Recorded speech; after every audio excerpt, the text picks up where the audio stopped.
I guess you don't have to marry for money if you just hang out with only rich people and marry for love. Let's talk about it.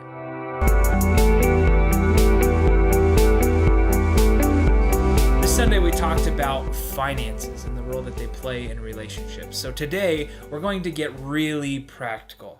Dave Ramsey gives advice to couples about how to manage their finances. So I think it would be helpful for us to just go through his advice. He gives a list of 7 mistakes that couples make when it comes to managing finances. We don't have time for all of them, so I want to talk about 4 of the mistakes that couples make.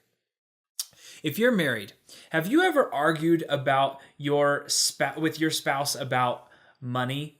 If yes, you're not alone. Money is the number 1 issue that married couples fight about, and money is the second leading cause of divorce, right behind infidelity. But the reality is that any 2 people who manage money together for a long enough period of time will eventually come to a disagreement about how it should be handled, about how it should be spent. Anyone who's been married knows that it takes a lot of work to make a marriage last. It's not easy for 2 people to become one.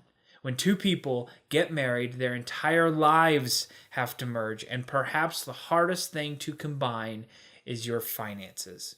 But the best marriages are transparent marriages, and there is no greater opportunity for transparency than finances. So here are the 4 mistakes that Dave Ramsey says couples make when it comes to their money and their relationships. Mistake number 1, they keep separate bank accounts.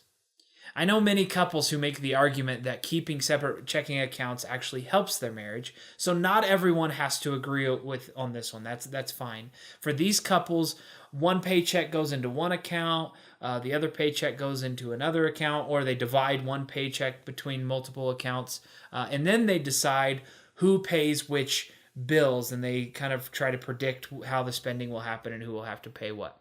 But Dave Ramsey argues that this lays groundwork for financial problems as time goes on. Ramsey makes the argument that if marriage is 2 people becoming one, both parties must be completely transparent and united in their finances. He says that separating money and splitting the bills only leads to more money and relationship problems down the road because it adds privacy where transparency would actually be better.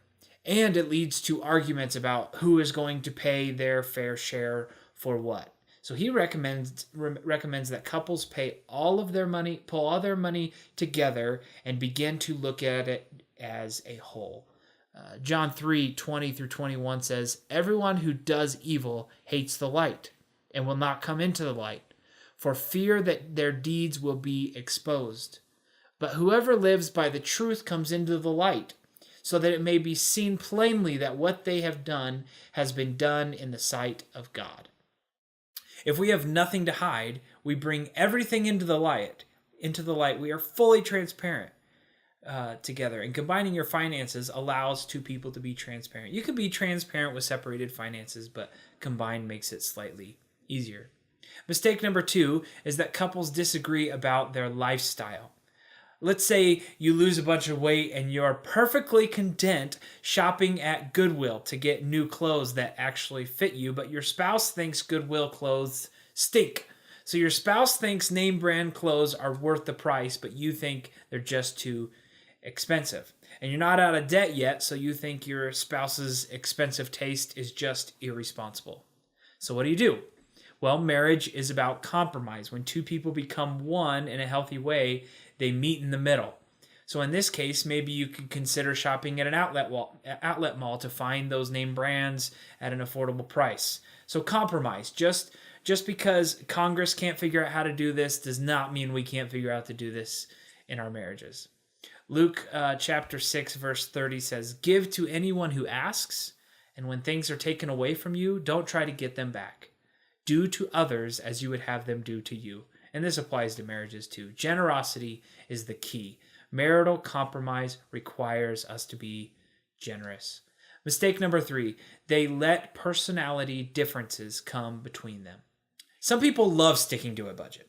Other people hate being tied down by a budget. Some people love to save, some people love to spend. And those differences can cause problem, especially in marriages. But the real issue is when we neglect to hear the other person's input. That means that the numbers people shouldn't keep all the money and all the details to themselves, and they shouldn't act like they know everything. And then for the spenders, they shouldn't just keep spending despite the fact that their partner is trying to help them live within their means. So participate in budgeting conversations, even if you don't feel like it. Before we get to the final mistake, let's stop here, answer the first 4 questions, and then push play.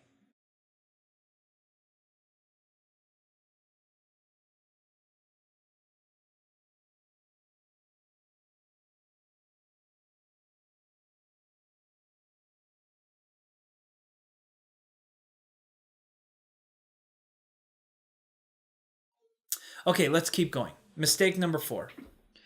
They let salary differences divide them. In relationships where both people make money, one person will almost always make more money than the other. So in this case, instead of seeing the full pot as the couple's money as a whole, as they start to see it as my money and your money instead of our money. And it may be tempting to think that the person who makes more money has leverage over the person who makes less money.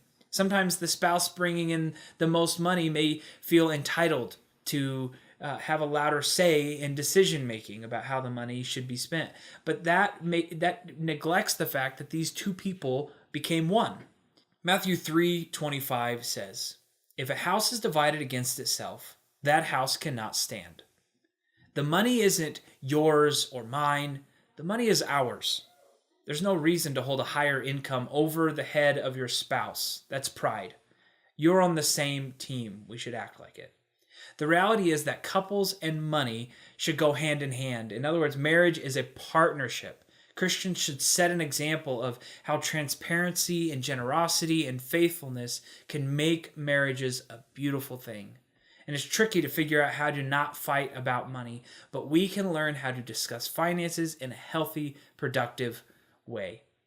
If you're married, you married your spouse for a reason, and usually it's because they were different than you. Usually opposites attract. And often we need their skills to balance ours out.